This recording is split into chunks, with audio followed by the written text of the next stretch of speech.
A cada dia que passa, mais e mais governos de todo o mundo estão decidindo por você como sua vida deve ser. Mas a China? A China tem uma situação bem interessante de ser analisada. Este é o Visão Libertária, sua fonte de informações descentralizadas e distribuídas. Todos já devem estar bem cientes do controle e da influência do PCC na vida dos cidadãos chineses. Contudo, há muito tempo, uma situação ocorre por lá e sem muita atenção: a política do filho único. A China é simplesmente o país mais populoso do mundo, com quase 1,5 bilhões de habitantes. Com isso, nos anos 1970, o governo decidiu criar uma política para conter o assustador crescimento populacional, limitando que os casais só pudessem ter um único filho. Caso o casal tivesse outro filho, multas e outras punições poderiam ser aplicadas. É claro que uma política restritiva dessas não poderia ser imposta sem uma boa justificativa. Tal justificativas são promessas de que só assim todos poderão ter acesso à saúde e educação de qualidade. O papo de sempre. Segundo o governo, o crescimento populacional iria inviabilizar isso, pois as instituições centralizadas precisariam acomodar mais gente no grande sistema. Algumas estimativas apontam que a população poderia ser, ao menos, até 400 milhões de habitantes maior se não tivesse essa lei. Ela, entretanto, gerou um número aproximado de 80 milhões de pequenos imperadores, nome dado aos filhos únicos dentro dessa regra. Só que existem exceções, como é o caso das famílias rurais. Alguns casais são autorizados porque, em teoria, mais pessoas poderão participar da produção de alimentos para sustentar a população toda. Isso gerou outros problemas, muitos dos quais relacionados à cultura. Por conta da programação familiar ser em torno de um filho do sexo masculino, começaram a ocorrer diversos abortos quando os pais sabiam que nasceria uma menina.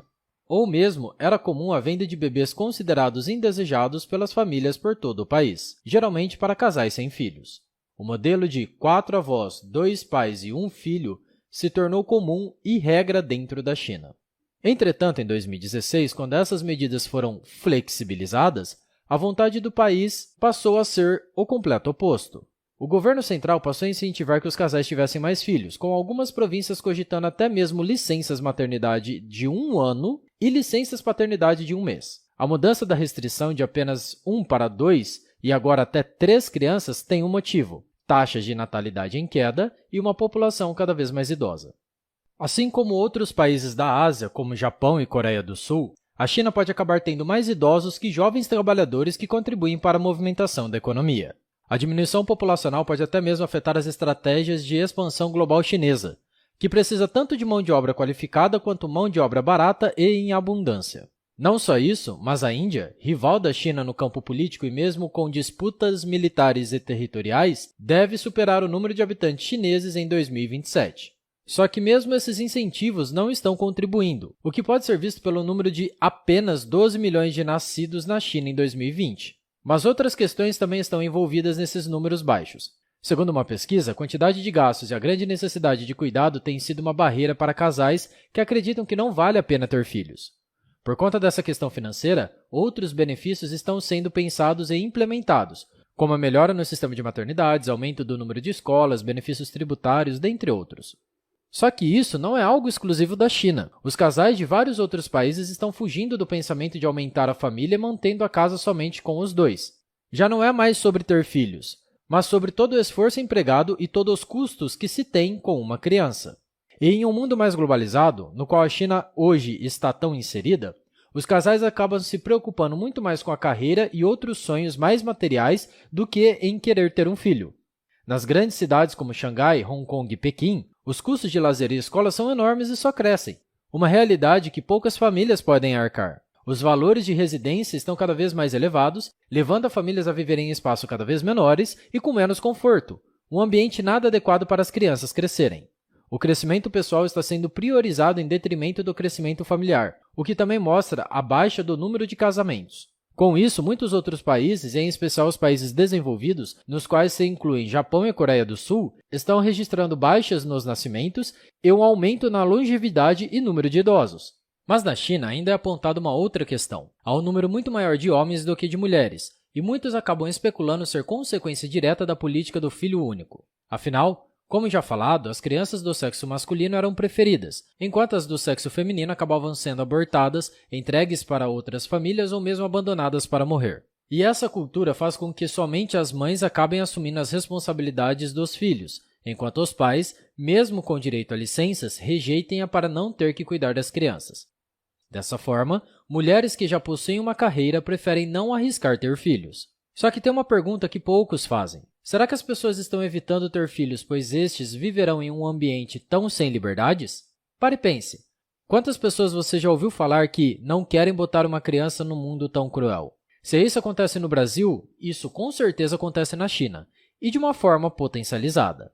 O agravamento dos debates nos âmbitos políticos e militares, nos quais se incluem as disputas do Mar do Sul da China e da ilha de Taiwan, o aparecimento de diversas notícias sugerindo mortes um tanto quanto suspeitas de pessoas que eram contra o governo chinês, o avanço das tecnologias de comunicação e o maior acesso às informações, o evento de Circuit Breaker, na Bolsa, no primeiro mês de janeiro de 2016, os protestos, como os de Hong Kong, cuja repressão foi extremamente violenta e contra todas as liberdades, e a crise do bichinho que começou por lá e toda a violência que ele causou. Todos esses são pontos que desmotivam cada vez mais o povo chinês. Ninguém quer a responsabilidade de cuidar de um filho em um mundo tão caro, instável, restritivo e com um governo brincando de war diariamente.